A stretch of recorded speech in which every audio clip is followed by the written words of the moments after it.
What's going on, you guys? It's your Huggable Hipster here, and welcome back to an episode of Psychologically Gaming. I have not done this series in a hot minute, mostly because I haven't had time to do it. And another thing was that I wasn't sure how much people were really enjoying the Psychologically Gaming series. There were a few people who told me that they wanted it back, and now there are a few people who find it quite interesting, finally, the psychology behind gaming characters and why characters are the way they are. Now, I just want to put a disclaimer out there because I never really thought I had to in the beginning, but just to clear the air, just to put this out there, I have a Bachelor of Arts in Psychology. I don't have a PhD, I don't have a master's or anything like that. For all intents and purposes, my ability to be able to clinically diagnose people is that of a potato, because I don't have the right, technically, to do it. What I'm qualified to do, if I were to actually get a job as a psychologist, would be to be a drug and alcohol counselor or a school guidance counselor. But for me personally, since I'm putting this on YouTube and I am using my degree in a way that can actually be quite interesting and take a turn that not a lot of people really expect, because you don't expect a lot of psychology in gaming, which is surprising. I found that out recently, that people don't really think of psychology when they think of gaming. So yeah, that's just a disclaimer. You know, am I someone that can clinically diagnose people? No. Am I fit to clinically diagnose gaming characters? Yeah, I would think so. Also, I just want to put out there that I am analyzing these characters based on what I believe that not only they would have, but what they represent psychologically and philosophically. Because when we're looking at psychology, we have to look in terms of philosophy as well, what they represent to us in our mind, in the way that we perceive the world and everything around us to an extent. So now that we have that taken care of, and I explained the disclaimer, we're going to get on with our episode, and we're going to be diving into analyzing the character Siren Head. Wherefore of that Siren Head, also known as Lamp Head. We have Pyramid Head, we have Box Head, forget about those guys. Siren Head has come down. So a lot of the information that I found about Siren Head, oddly enough, was from Wiki Fandom, and no, not sponsored, just like to use the website because they have the most information on the character. Now, it states here in the article that I got from Wiki Fandom that Siren Head is a hostile cryptid and urban legend created by artist Trevor Henderson. It is a tall, mysterious humanoid creature known for its odd appearance and the various sounds that emanate out of its head, which consist of a metallic pole and a siren attached to it. Now, the reason why I said lamp head before was there were other images that it was just literally a lamp on top of it. Now, there have been multiple games that came out of this character that were created about this character, so I thought, instead of me playing a game, and instead of me going the traditional route that all of the YouTube gamers are going, like Markiplier, Jack, I don't know if PewDiePie got on this train, but instead of doing what everybody else is doing, I decided to take my own spin on it and analyze it in a psychological way that I think might fascinate you guys, hopefully.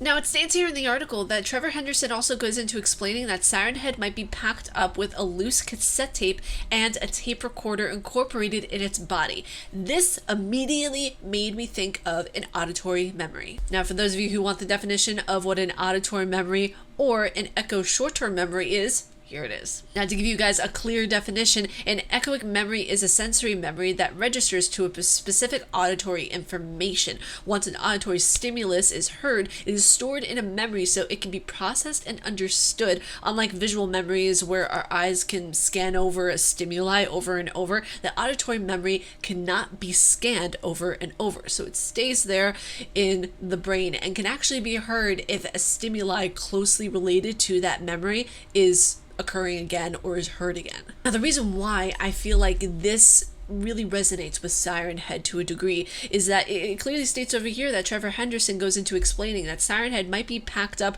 with a loose cassette tape and tape recorder, which is where the sound is emanating from and which is how it captures its prey. So to say that it's an auditory memory, maybe a conversation of someone, maybe that siren that goes on, very Silent Hill, by the way. Conversations, white noise, and really loud pitched sounds that can actually damage hearing are all released from Siren Head to lure in the prey. So, you know, whenever you're thinking of, oh, this is something that's dangerous to people, or it's like a siren warning people, you know, it really kind of puts people in kind of this ultimatum of fight or flight, really. Because when you're hearing a siren like that, what do you think of? You think, oh gosh, there's trouble. Oh, there's this. Oh, there's that. Which leads me to my next point, mental distress.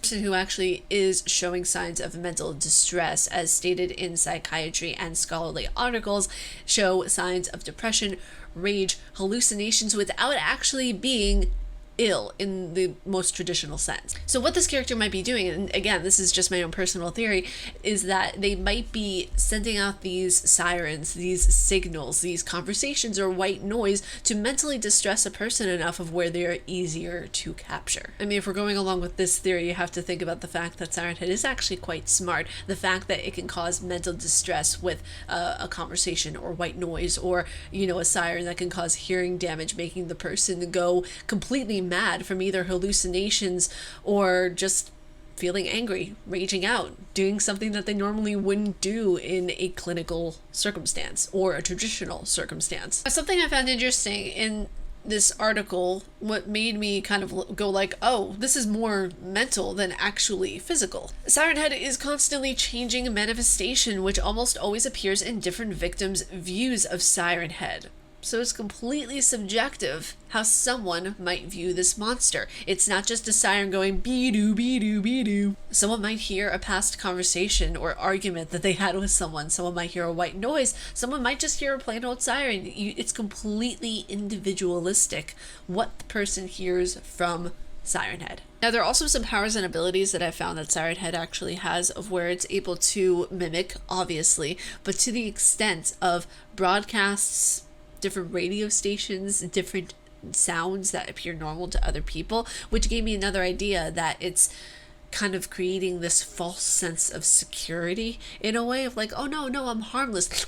When people think, oh, you know, that's just a siren, it's nothing. And then you see this like 50-foot thing right in front of you that's getting ready to gouge your eyes out with its lamp. It has strength, it has speed, it has stealth, all the normal ones that come with monsters. And then it has transformation, which could be either mental or physical. You guys, if you want any other characters psychologically analyzed, let me know down in the comments below, and I would absolutely love to try to psychologically analyze some more characters. That would be so much fun, getting the series back up and running. And normally today we would have Overwatch, but I'm thinking of like interchanging Overwatch Wednesdays with like other kinds of stuff too, because there's so much types of content I want to do. So you might not only get Overwatch on Wednesdays, but you know, might get other Wednesdays where we talk about this stuff, or we talk about like, you know, movies that turned into games, or games that turned into movies, or like any kinds of like really just interesting topics that I find able to put on the channel. So yay. But if you guys like my face and what I do, please be sure to subscribe and hit that bell down below, because I make videos every Monday, Wednesday, and double uploads on Friday. Stay casually nerdy, you guys, and I will see you all in the next video. Peace. What's going on, you guys? It's your okay, no, marker. Okay. What's going on, you guys? Crap, now I have the giggles. No. What? No. What's going on, you guys? It's your pretty pan. Whoa, I have not said that in a while. What's going on here? Says Hanim. This is a tall, mysterious humanoid creature known for its odd appearance and the various sounds that emanates out of its mouth hole. Oh God, there's gonna be so many bloopers in today's episode.